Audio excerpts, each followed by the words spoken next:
अस्सलाम वालेकुम, welcome back to my channel. उम्मीद करती हूँ आप सब बिल्कुल ठीक होंगे, खैरियत से होंगे और खुश होंगे। आज का दिन कुछ स्पेशल है, कुछ बहुत ख़ास है, तो उसी ख़ास दिन को मज़ीद ख़ास बनाने की तैयारी भी ख़ास ही होती है। तो अपनी ख़ास तैयारी में सबसे पहले तो मैंने स्किन केयर को किया था और उसके बाद बाकी की तैयारी की थी। स्किन केयर में सबसे पहले मैंने चेहरे का स्क्रब करना था। सबसे पहले तो चेहरे की क्लिनजिंग होगी, उसके बाद स्क्रब होगा।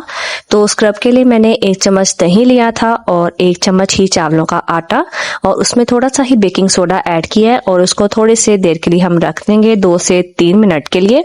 और तब तक हम अपने फेस को अच्छे से वॉश कर लेंगे किसी भी फेस वॉश के साथ या जो भी आप DIY यूज करते हैं उसके साथ कर लें। मैंने जो फेस वॉश बना के रखा है मैं उसके साथ ही अपने फेस को पहले अच्छे से वॉश करूंगी, इसकी क्लीनिंग करूंगी, उसके बाद ये स्क्रब अप्लाई करूंगी।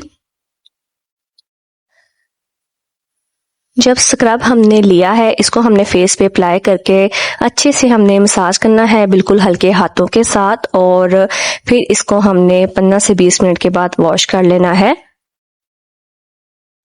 इसको जब हम वॉश कर लेंगे उसके बाद हमने फेस पे मास्क अप्लाई करना है और मास्क के लिए मैंने ली है अंडे की सफ़ेदी और इसे अच्छे से बीट कर लिया है और उसके बाद हम इसे फेस पे अप्लाई करेंगे।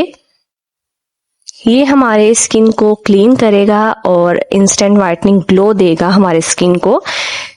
जो मास्क हमने फेस पे अप्लाई करना है उसको हम साथ अप्लाई करने के बाद टिश्यू पेपर या अगर आपके पास फेस मास्क की कोई शीट है तो आप वो लगा लें। मेरे पास इस वक्त शीट अवेलेबल नहीं थी तो मैंने टिश्यू पेपर से ही इसका जो मास्क है वो रेडी कर लिया था। इसकी मैंने कटिंग कर ली थी और अपने फेस के अकॉर्डिंग, और इसको फिर मैंने सबसे पहले अंडे की जो सफ़ेदी थी उसका चेहरे पे एक लेप किया था।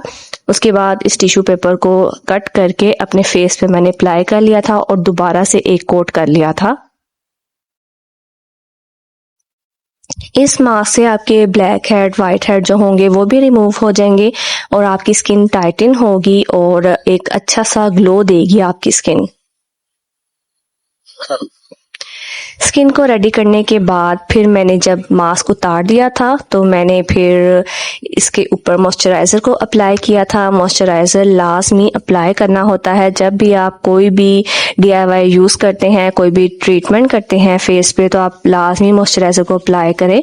यहाँ पे मैंने सिंपल एलोवेरा जेल और विटामिन E का जो कैप्सूल है उसको शामिल करके अच्छे से मिक्स करके उसका मैंने एक मॉइस्चराइज़र बनाया था और वो मैंने फेस पे अप्लाई किया था।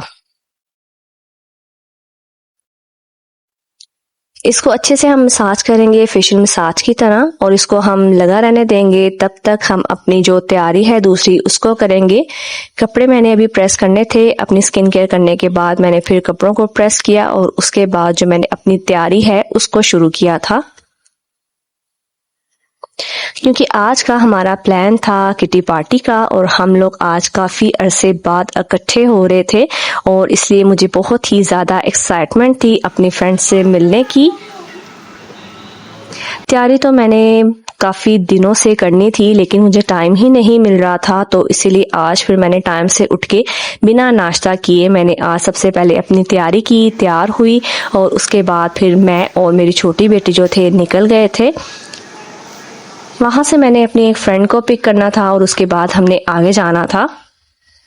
रास्ते में हम 1-2 जगह रुके थे तो जो हमने लेना था, लेके जाना था वो हमें मिला नहीं, तो फिर हमने नेक्स्ट आगे किसी जगह पे रुकने का प्लान बनाया था और यहाँ पे हमारा जो टाइम है काफ़ी ज़्यादा ही ज़ाया हुआ था क्योंकि यहाँ पे हमें काफ़ी ज़्यादा देर हो गई थी। एक तो हम घर से निकले भी लेट थे और यहाँ पे भी हमने काफ़ी ज़्यादा जो टाइम है उसको वेस्ट कर दिया था। गर्मी तो बहुत ही ज़्यादा थी, धूप भी थी, लेकिन हम लोग को इतनी खुशी थी जाने की कि हमें ज़्यादा कुछ भी फील नहीं हो रहा था।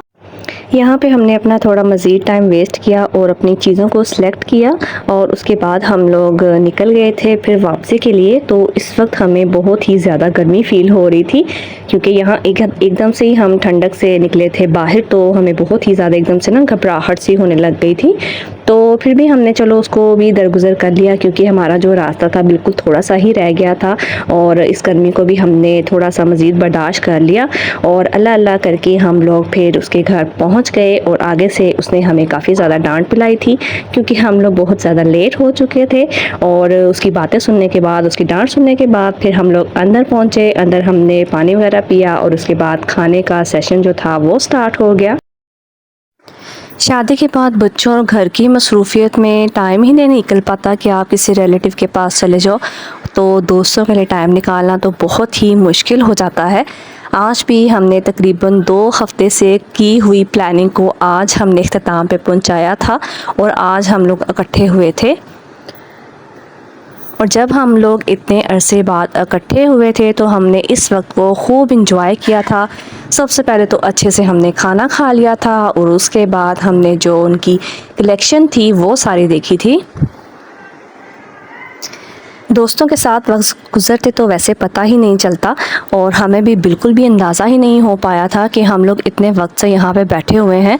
और हमें बैठे हुए तकरीबन 2-2.5 घंटे हो चुके थे, लेकिन हमें फ़ील ही नहीं हो रहा था। वो तो जब हमने टाइम देखा तो फिर हमें पता चला था कि इतना वक्त गुज़र चुका है। पुरानी बातें याद करते हुए, पुराने वक्त को याद करते हुए हम लोग अपने उस वक्त में खो चुके थे और इस वक्त को हम बिल्कुल ही भूल चुके थे। तो वापसी का हमारा बिल्कुल भी इरादा नहीं बन रहा था, लेकिन अपने अपने घरों को सब ने ही जाना होता है, तो हमने भी अपना प्लान बनाया था अब जाने का। दोस्त जब इकट्ठे हो जाते हैं तो उनको जितना मर्ज़ी वक्त मिल जाए वो फिर भी कम ही रहता है। इसी तरह हमारे साथ भी हो रहा था और अभी भी लग रहा था जैसे बहुत कम वक्त हम लोगों ने साथ बिताया है। हम लोगों ने रास्ते में अपना काफ़ी ज़्यादा टाइम ज़ाया किया था, इसलिए हमारा यहाँ पे टाइम थोड़ा कम ही यूज़ हुआ था और वापसी पे भी हमें फिर बहुत ज़्यादा टाइम लग गया था। बहुत ज़्यादा ट्रैफिक रही थी रास्ते में भी, क्योंकि आजकल बड़ी ईद का सीज़न चल रहा है तो सब लोग ही अपनी अपनी कुर्बानी को लेके बाहर घूम रहे हैं, तो इसीलिए इन चीज़ों की वजह से हम लोगों को भी काफ़ी ज़्यादा टाइम यहाँ पर लग गया था। और फिर हम लोग तकरीबन मगरिब के वक्त घर को वापस पहुँचे थे।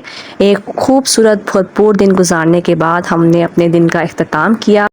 पसंद आए तो वीडियो को लाइक, शेयर, चैनल को सब्सक्राइब ज़रूर करें। मिलती हूँ नेक्स्ट व्लॉग में, तब तक के लिए अल्लाह हाफिज़।